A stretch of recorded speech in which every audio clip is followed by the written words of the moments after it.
Hey there, and welcome back to another episode of the Working Mama podcast.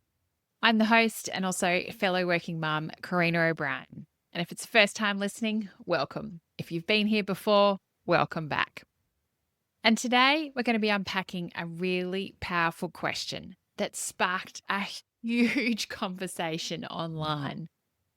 Why are there no senior part-time roles? This all started with a reel I recorded and as part of a podcast with Emma McLean. We didn't expect the reaction it got.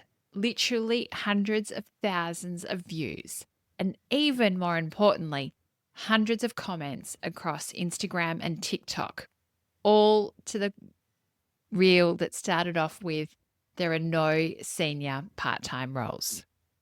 So men and women shared their lived experiences, frustrations, and ideas. And what really struck with me was how much emotion that this topic carries. It's not just flippant of part-time work. There are some real ingrained views from some parts of society about what it means to be in part-time work. And then for others, I know for a lot of working mums, it's what enables us to actually have a career and also be a mum. And for so many of us, the lack of senior part-time roles isn't necessarily just about the jobs. It's also about the identity, our family, equality, but also the opportunity. And so I've been, as I said, really surprised by, or probably not really surprised, but the response, even to this day, still getting likes and comments on this reel that we launched back in late August 2025. And so I thought from this, I'm going to do a follow-up episode and actually unpack this a little bit more. Also taking in some feedback from the comments we received on those reels. So what I want to chat to you today about is unpacking the barriers and the beliefs that I think that are holding back some of the part-time senior roles. Share examples of where it's working well. Bring in what also is the law. What does it actually say in Australia about fair work and flexible work? And also look at the broader impact. Where's the missed talent, the career penalties, the toll on families as well, and the systematic cultural issues that we're facing? I have to say, I actually work for an organisation in my corporate world that does value flexible work and also part-time work. We've recently had an increase of part-time employees, and so it's really great to see.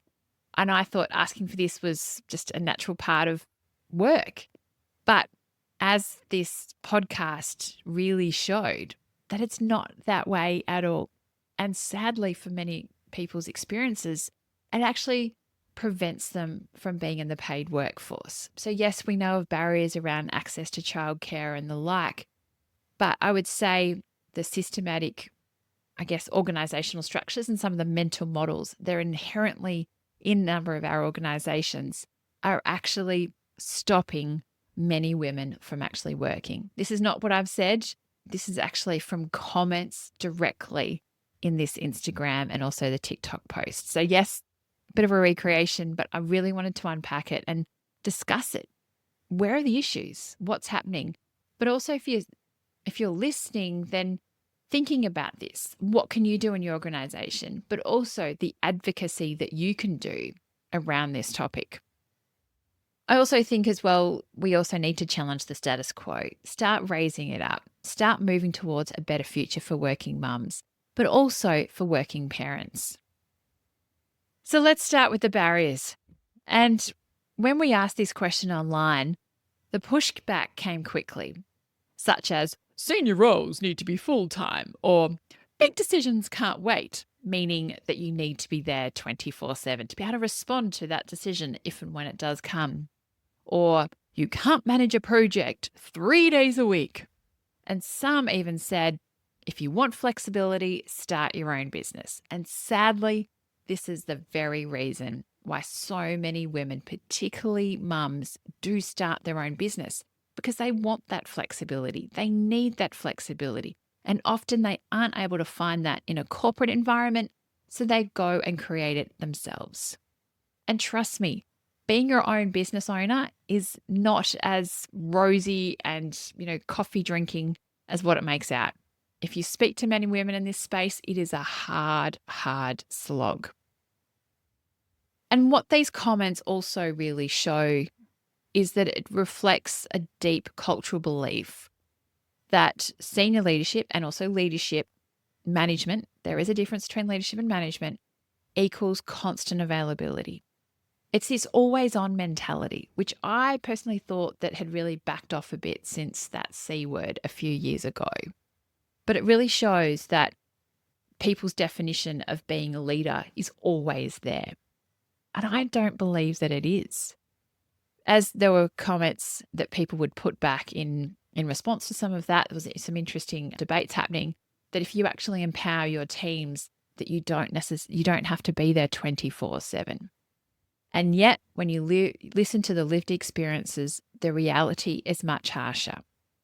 These are legitimate comments. One mum said that she lost her job entirely after asking for reduced hours. That honestly breaks my heart. Another described being demoted of when she returned from maternity leave part-time, even though she was outperforming colleagues. Another person also spoke about being left out. Yes, left out of meetings, decision-making, and even social events because they were working part-time. And so this is meaning that as if like working part-time is making them invisible.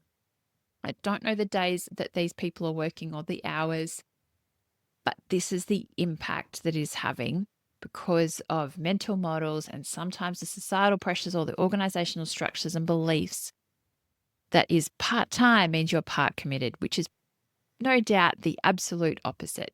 You're part-time hours, but 100% full-time committed. And so this is what's often called the part-time penalty, that you're still doing the work, often more efficiently. And I often say that if there's the notion as well, give a task to a busy person, give a task to a working mum, I would say, because they're going to get in and you're going to get it done and none of the fluff around, and that often happens. But sadly, if you're working part-time, myself included, I work 4 days a week in a senior corporate role. But if you're paid less, tick, that's me, promoted less, I was actually able to do this, but then also you're valued less. But for many women, you're paid less, promoted less, and also valued less because you're deemed part-time. You're not as serious, you're not as committed about your career. It's the perception you're working full-time, you're slogging it out, you're doing the hours, that you're more career-orientated.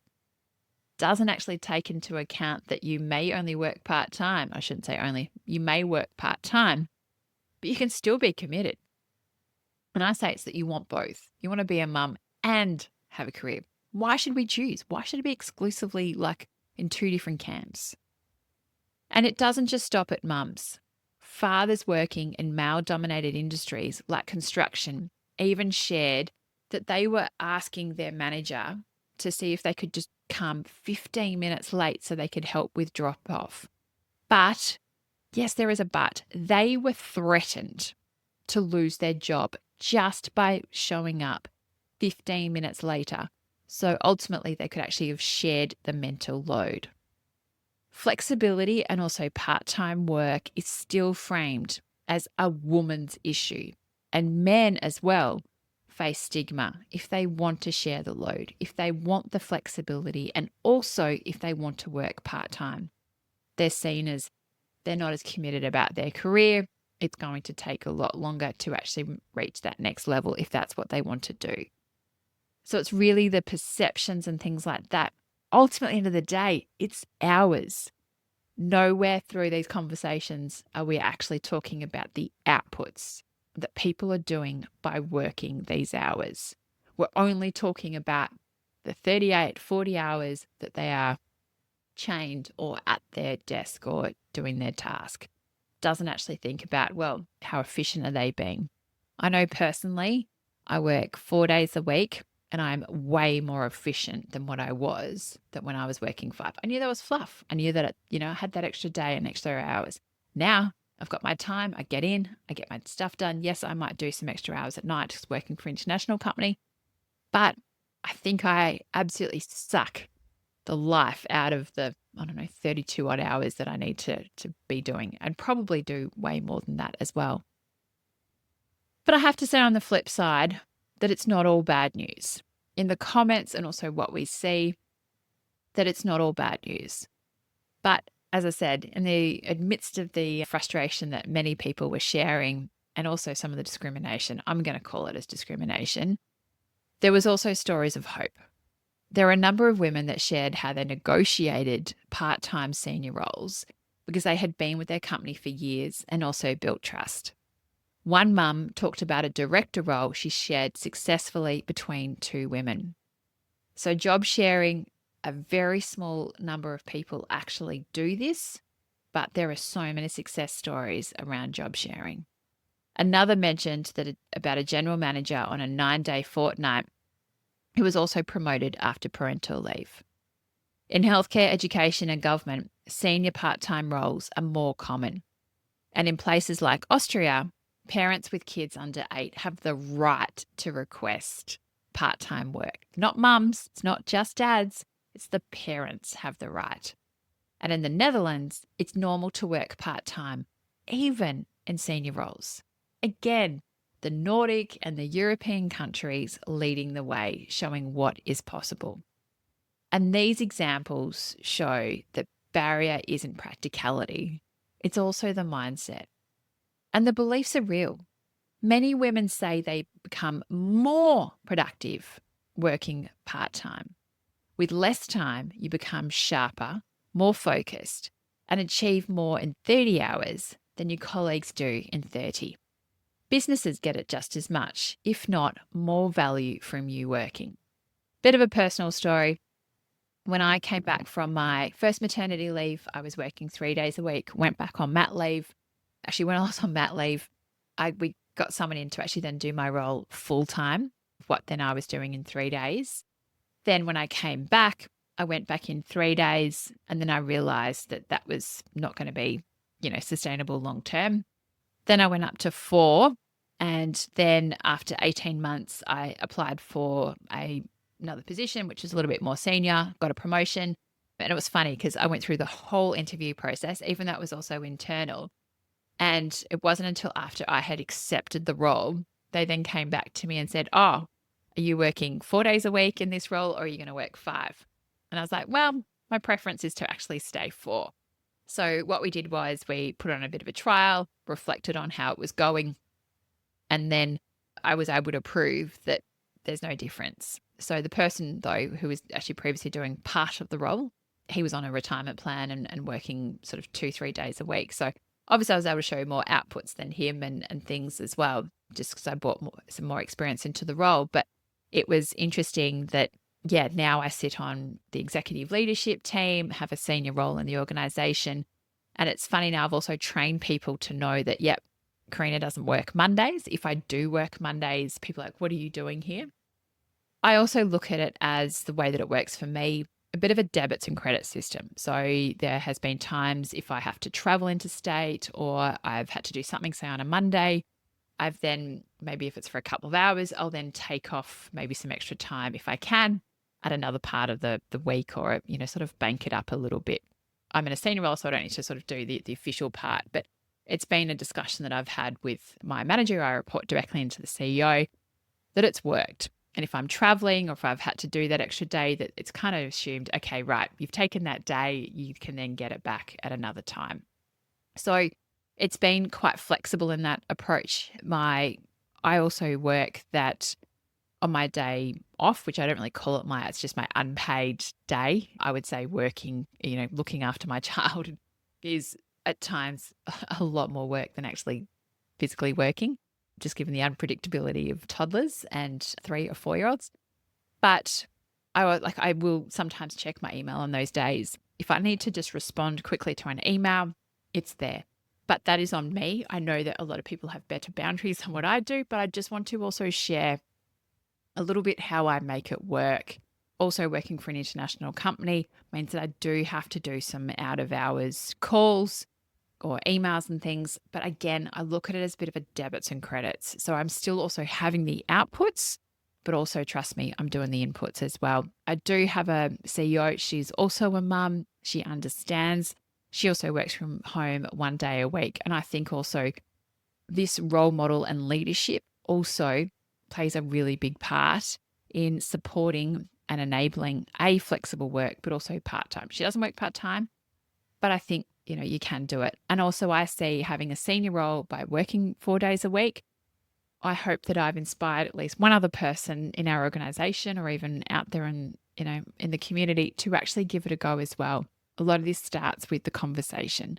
So that was a bit of a segue, but I just also wanted to share with you about how I make part-time and also flexible work for me. And it's different for everyone. So one thing, actually, I've also spoken to this about someone recently. They said, well, who can actually apply for part-time work or flexible work? And so in Australia, that's where I'm from. And we have probably 2/3 of listeners from Australia. So apologies if you're not Australia here. Definitely look up what the law is in your country.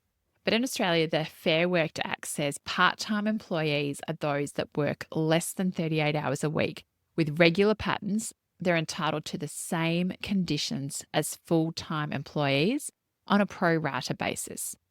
Certain employees, including parents of school-aged or younger children, carers with disabilities, those over 55, or people experiencing family violence, can request flexible working arrangements. Employers must genuinely consider those requests and can only refuse on reasonable business grounds. There's probably a whole definition on what is reasonable business grounds. And also, you have to do this in writing, and the organisation has 21 days to respond. So legally, yes, the door is open. But in practice, as we've seen in so many of the comments and feedback, many employers don't make flexibility accessible for many employees, particularly as well at senior levels. And all too often, the reasonable business grounds becomes a catch-all excuse and to shut it down. Often as well, probably going back to my earlier comment that people said around leadership and the always-on nature, that you're going to always have to be there and do that. But also I see flexibility as a two-way street. If I'm giving flexibility to the organisation, I expect them to also give it back to me. I think as well, just on as a side note, if you're looking for a new company and things like that, you can also do some research on what their part-time and flexible work policies are, and also some statistics using the Workplace Gender Equality Agency, particularly if you're based here in Australia, that'll give you some, insights and examples into what is happening, in the industry or in for that particular employer, provided they have over 100 employees. They do have to report. So that is some insights for you if you're going for a new role. It may support of actually seeing, is this an organisation that is going to support me? So now, some data, because we can talk about this in relating to part-time work, but what are the real figures? So according to the Australian Bureau of Statistics, in July 2025, full-time employment increased to 10.1 million people here in Australia, whilst part-time employment decreased slightly to 4.5 million people. So I know this will also put into, like, say, younger people, say even the jobs and things like that, check out people, different firms that may be just a little bit junior, not so much senior, but it just gives you an indication that of, 1/3 of employees in Australia are working part-time. But despite this dip, Australia still has one of the highest shares of part-time work in the OECD. But also here is where it gets interesting. For non-managers, there's what's called a promotion cliff, where women and men working part-time are promoted at only half the rate of their full-time peers. Yes, half the rate. And while childcare used to be the main driver, now 29% of women and 31% of men choose part-time work out of preference, not caring duties. This is about balance, lifestyle, and sustainability. And as you would have heard on last week's podcast, that, there's also the caring and sandwich generation where you might also be caring for parents. And that also might mean that you want more flexible and also part-time work arrangements. It isn't just about caring for kids. There are many situations people want this as well. The Workplace Gender Equality Agency, known also as WGEA, shows just how much flexible policies matter. Companies, according to WGEA, companies with flexible work strategies have up to 3.6% more women working part-time. They also see female managers working part-time, reducing the gender pay gap. And businesses with more women on boards tend to offer more part-time roles.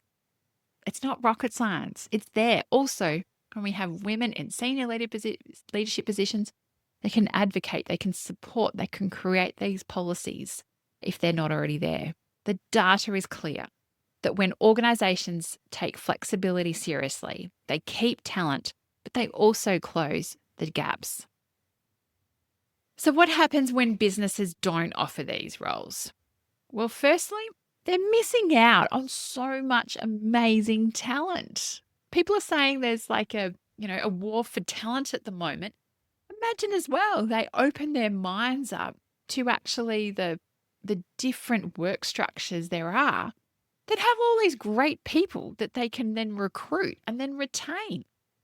So organizations lose out on highly skilled, highly efficient people. So many women said that they either downshifted into lower roles because they couldn't get the flexibility or actually the role that they were after, left to start their own businesses, or left the workplace altogether, which is absolutely devastating. People want to work, and generally the women are wanting to work, but there's just the structures that are not enabling it. So we're just a little bit of open-mindedness. We could open the door to unlock so many more women back into the workforce. So it's not just a personal loss, it's certainly a commercial one as well. And as well, there's also the career penalties, as I mentioned before about the part-time penalty, which means fewer promotions, pay cuts, exclusion from decision-making, and also being labelled as uncommitted or less ambitious, the part-time, part committed, that's what I mentioned earlier. And thirdly as well, there is an impact on men and families. When senior roles are full-time only, families are defaulted in traditional models, like of traditional families, where the dad works full-time, mum compromises. That keeps the mental load fair and squarely on women and perpetuates gender equality both at home and in the work. Fathers who want flexibility are often penalised too, which means families can't share care equally, and just the cycle continues. Just what we are wanting to break. And many men as well. We know this, that they want to be more active in their raising of their children. So we need the society's systemic pressures and mental models to start to shift and change. We still live in a work culture shaped by the 1950s, even from 100 years ago with, Henry Ford, when he was creating the manufacturing principles and having to work the 40-hour weeks 40-hour weeks, 5 days a week. And so we've really had these cultures shaped for such a long time, but we haven't had that break of chain really to recreate and really think about what we need to get the most out of our employees, and also attract and retain these top talent so we can get them into the workplace. We're missing out on this great talent. So generally as well, we've got the 1950s with one breadwinner and one homemaker. Workplaces haven't adapted to the reality, but both parents now work. I think we've got the highest percentage here in Australia of both parents working, and it's increasing every year, that of record percentage. And also both parents want to share the care. COVID proved flexibility works, but instead of embracing it, many companies are now starting to backtrack and offer rigid rigid work hours. And as I spoke with Dr. Ellen a couple of months ago, that generally comes down to as well the micromanagement and the lack of leadership skills to actually enable, employees to be working the hours in the locations that they want. It's generally about the leadership and the management insecurities about the flexible work than actually the performance and the outputs of the employees. Yes, there are those outliers that, abuse the system. I guess there are always going to be those. So then you need to have the enforcement there. But for a majority of employees, they generally do the right thing and they want to do right because they appreciate and they want the flexibility and also the part-time work. So they don't want, to do bad by it. So there's also, as I said, from the Miss Talent, the part-time roles. We talked about that as well recently on a podcast with Laura Stewart and Elise Levin. Both of these ladies left roles or even entire industries because flexibility wasn't offered. So it's absolutely huge. And then on another podcast I've done recently with Natasha around like money as well and financial security for women, she also acknowledged as well that, this has then a ripple effect. If women are taking lesser roles, that means they've got less superannuation, seen as undervalued at work, affecting their financial confidence, their bargaining power, and potentially their long-term wealth. Because women over the age of 55 are the highest growing proportion of homelessness here in Australia.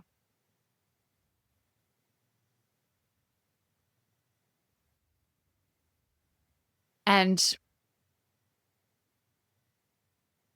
certainly as well, it's that retirement savings, it's the superannuation, as what I spoke about as well with Delane from Maisie Wealth, as looking at what the financial contributions are and also the long-term impacts. And of course, the chat that I had with Professor Leah Rapana was all around the mental load and the invisible work of managing households and children. As she said, it still heavily sits on mums. And also, as Leah said, when workplaces refuse flexibility, it forces mums to juggle an inflexible job and the unpaid labour, leaving them absolutely drained and exhausted.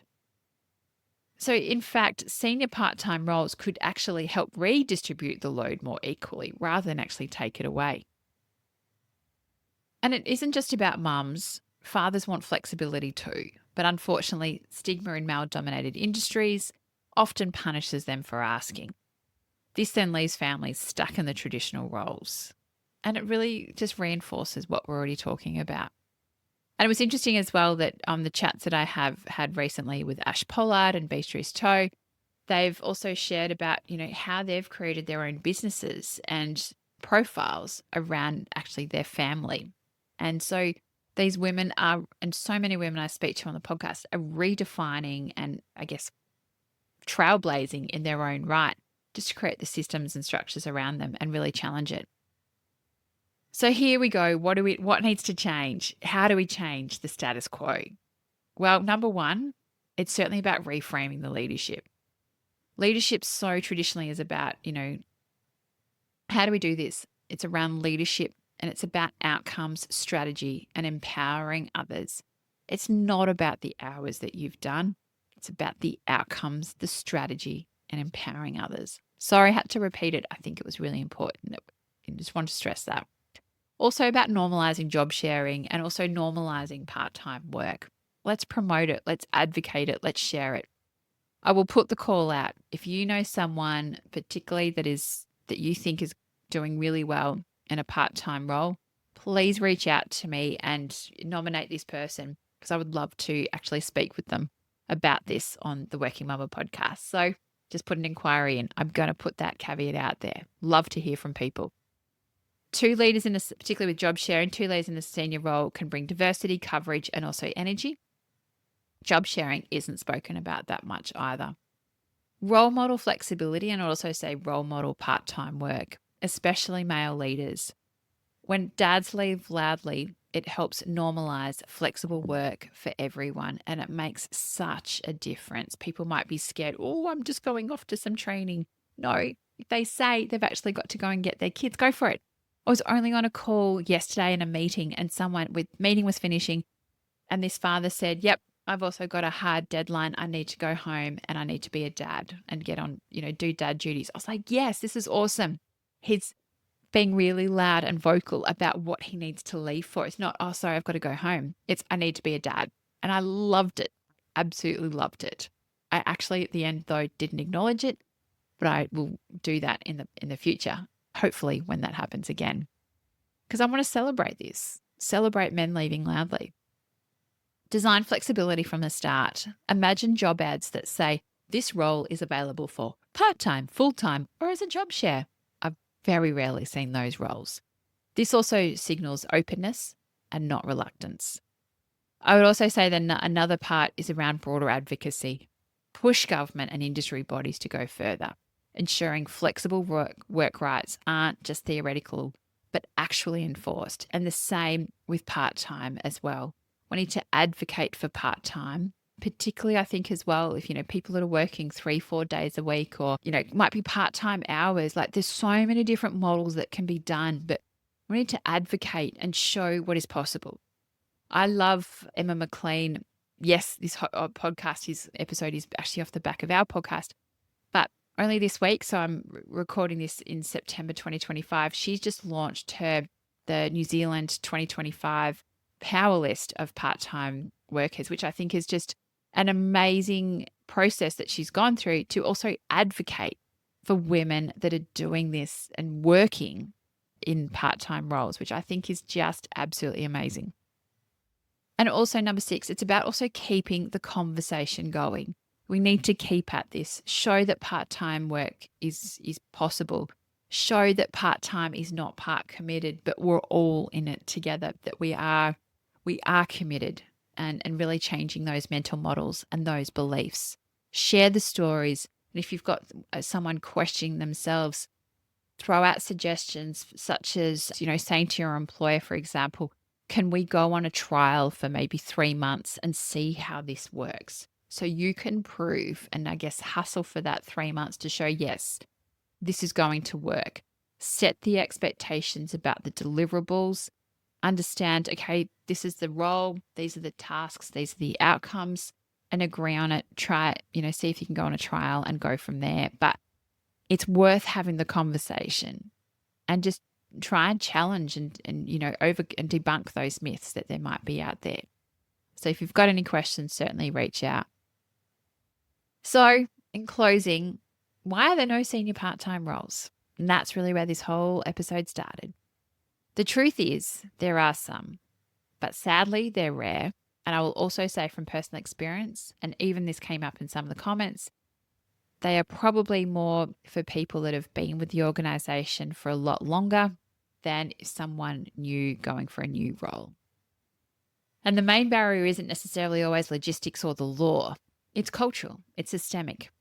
Way too many workplaces still equate hours with commitment and presenteeism with performance. But the stories, the data, and the law all show it can work. Flexible senior roles aren't just good for working mums. They're good for dads, for carers, for anyone seeking balance. And they're good for businesses that want to keep talent, close gender gaps, and stay competitive. Because at the end of the day, flexibility isn't about giving less, or even part-time work isn't about giving less. It's about creating a system where talented people can thrive without having to choose between career or family. So if you want to dive deeper into some of the themes we touched on today, I will put some of those previous podcast episodes in the show notes. So I think also with the conversations that I often have here on the Working Mama podcast, these conversations paint a picture of the challenges we face as working mums, but also I think the opportunities for change. Thank you so much for joining me on this episode of the Working Mama podcast. I'm very passionate about this topic because I work part-time myself in a senior leadership position.